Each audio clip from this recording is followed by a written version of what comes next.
Je m'appelle Mario Forte, je suis violoniste. Et d'où je viens, mais je viens d'ici. J'ai passé mon enfance et mon adolescence dans la région, donc à Saint-Christol-les-Alès même. Du pays. Ouais, je suis du pays, comme on dit. Et j'ai fait l'école de musique de Saint-Christol. J'ai commencé la musique avec Michel Schwingoubert quand j'avais 3 ans ici. Et puis très vite, j'ai continué au Conservatoire de Nîmes quand j'avais 5 ans, où j'ai passé 11 ans. D'accord. Donc je suis resté dans la région, j'ai fait ma scolarité ici, au collège, au lycée Jean-Baptiste Dumas. Donc j'étais ici jusque-là, jusqu'à 16 ans. Et puis après, je suis allé au Conservatoire de Montpellier. Donc là, j'ai commencé un petit peu à bouger de zone. Et j'ai étudié au Conservatoire de Montpellier, au Conservatoire de Perpignan. Et puis une fois que j'ai fait tout ça, je suis parti à Paris. Tu avais quel âge? Alors quand j'ai déménagé, j'avais 19 ans. D'accord. Voilà. Donc 19 ans, je suis parti à Paris et puis j'y suis resté jusqu'à maintenant à peu près.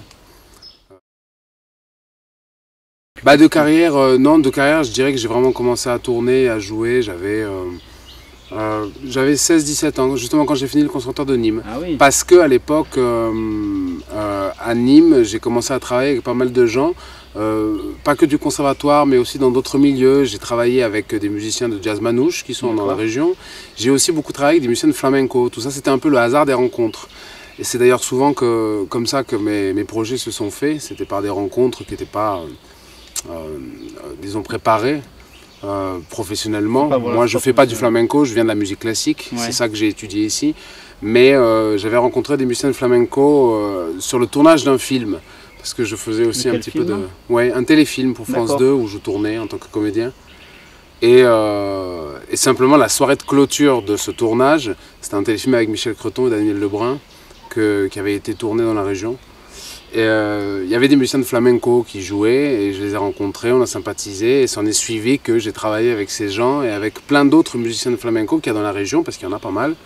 C'est une musique qui est très localisée, bon, Espagne bien sûr, mais aussi sud de la France, les Sainte-Marie-de-la-Mer, Nîmes. D'accord, et donc ça a été l'élément déclencheur de ta carrière Ça a été l'événement déclencheur de ce qui m'a permis de faire autre chose que ce que je faisais au conservatoire, classique, simple, voilà. Ça m'a fait commencer à faire de l'improvisation, à faire des musiques actuelles. J'ai pas toujours pratiqué les styles à 100%, c'est-à-dire par exemple je suis allé au Maroc. Au Maroc, j'ai travaillé avec des orchestres arabo-andalous, notamment pour une chaîne nationale là-bas. J'ai travaillé avec des musiciens gnawa.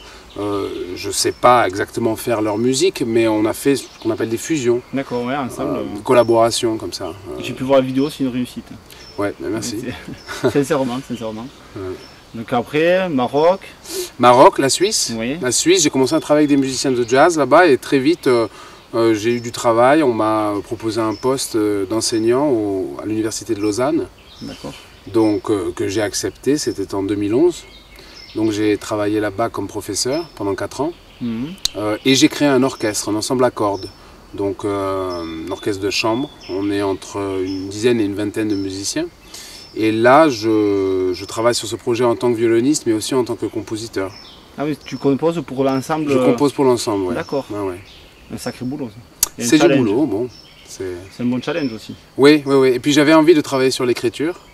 Pas seulement donc développer ma carrière d'interprète, mais aussi de composer des choses un peu personnelles. Et qu'est-ce qui t'inspire justement pour créer tout ça?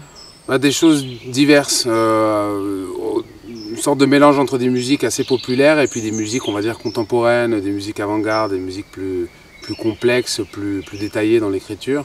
Mais j'écoute vraiment beaucoup de choses, c'est-à-dire je m'intéresse autant à la musique de Bartók ou de Ligeti, venant de la musique classique, tu vois, de Mozart, de Beethoven et tout ça, mais autant qu'à la musique jazz, mais aussi je m'intéresse à des musiques populaires justement du Maroc, d'Afrique du Nord, du Brésil, même le hip-hop. J'ai travaillé avec des rappeurs, avec cet orchestre. J'avais fait venir un beatboxer qui était venu donc en soliste avec en plus l'orchestre derrière nous. Le Mexique, j'étais allé une première fois faire une série de concerts, ça s'est très bien passé. On avait fait 4 concerts avec un trio avec lequel je travaille, qui est basé à Vienne en Autriche. Et après ces 4 concerts-là, on m'a fait revenir quelques mois plus tard pour une 40aine de concerts. Donc ça m'a permis, enfin obligé et permis parce que c'était chouette comme expérience de m'installer pendant quelques mois au Mexique.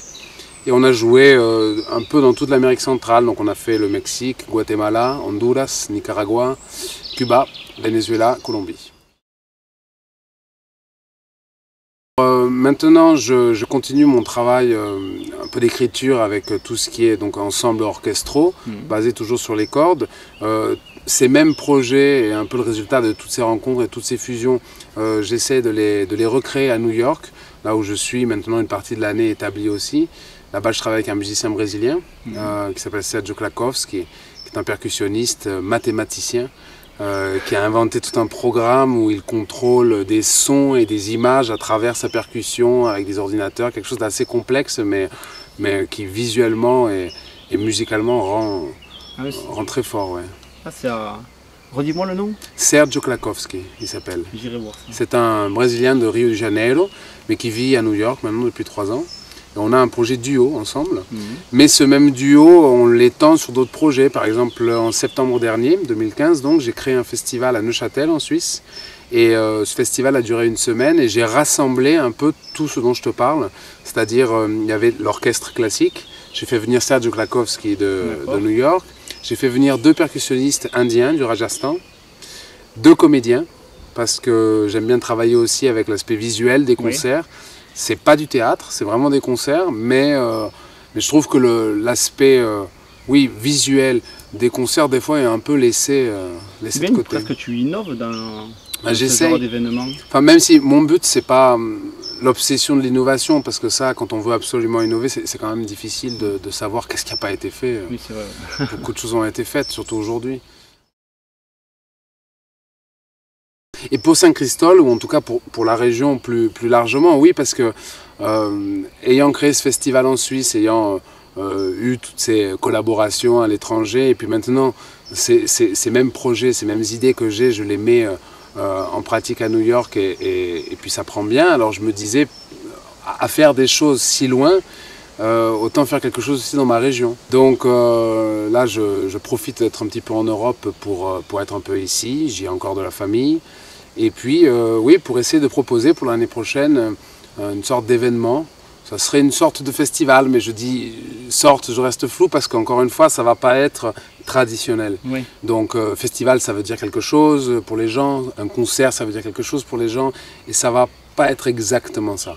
Alors l'idée de ce projet, je l'ai appelé 7, comme le chiffre 7, parce que j'aimerais faire un pont avec les collaborations que j'ai aux États-Unis. Et je me suis dit que c'était le seul moyen pour que les Américains retiennent le nom de ma région, c'est-à-dire Seven. Ah oui. Donc ça, c'est l'idée du nom. Et le fil rouge, on va dire le scénario, ce serait celui des 7 péchés capitaux. Parce que j'aimerais faire 7 concerts, 7 événements. 7 scènes, d'accord. 7 scènes, oui. Dans divers endroits, donc idéalement, par exemple, une à Saint-Christol, une à Alès, et puis ailleurs. D'accord, dans la région, toujours. L'Aglo, je pense voilà, que sur l'Aglo. Voilà. Sur l'Aglo, oui. Ce serait chouette. C'est un très beau projet, ça. C'est un beau projet, puis surtout, l'idée de ce projet, c'est d'aller un petit peu secouer les habitudes de chacun et la vie quotidienne de chacun. C'est-à-dire, les musiciens ne seront pas que en concert dans des lieux précis, à des heures précises. Je voudrais qu'ils prennent un peu d'assaut les lieux publics et les villes aussi.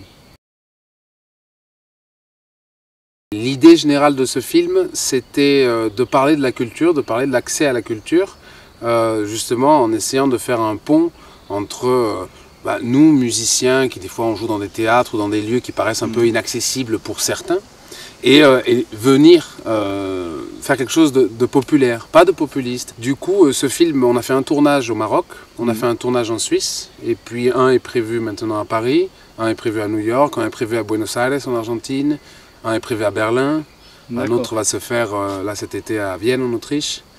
Et ça montre des images de musiciens avec leurs instruments qui jouent sur des places publiques ou qui courent sur des places publiques comme s'ils attaquaient les populations avec la musique, comme s'ils voulaient changer le monde avec la musique. Donc on peut voir quelques images, je crois, du Maroc sur ta chaîne YouTube. Il y a des petits extraits. Exactement. Ouais, mais ce film qui en fait va être une sorte de série en plusieurs épisodes, chaque épisode représentant un pays, va bientôt sortir. Le premier épisode sera le Maroc, le deuxième la Suisse.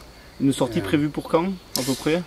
Septembre. Septembre. Ouais, le D'accord. premier épisode commencera à être diffusé en septembre. C'est encore en pourparlers avec différentes productions, la chaîne Arte Live Web, D'accord. plein de choses. Donc pour l'instant, on reste discret sur comment ça va être distribué.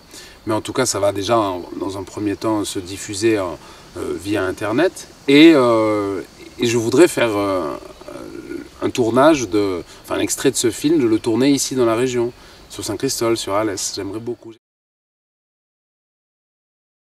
Ben, je définirai pas mon style musical parce que j'ai pas un style. Je pense que par contre ma démarche musicale ou artistique, elle est, je dirais, contemporaine parce que c'est vraiment la démarche de quelqu'un d'aujourd'hui qui fait ça, c'est-à-dire quelqu'un qui vient de la musique classique, qui a eu cette éducation-là, qui s'est intéressé au jazz, puis qui s'est intéressé au hip-hop et à la musique brésilienne, aux musiques latines, aux musiques africaines, etc. etc. C'est aussi via les voyages et via Internet qu'on peut se mettre à tout grouper. Et il y a un siècle, on ne pouvait pas faire ça. On ne pouvait pas autant mélanger parce qu'on ne voyageait pas autant, parce qu'on n'avait pas accès à la culture de la même manière. Donc le fait de mélanger tout ça, je pense que ça s'inscrit dans quelque chose qui est résolument moderne et d'aujourd'hui. Mais après, c'est une fusion de beaucoup de choses. Donc je ne crois pas que je fasse un style.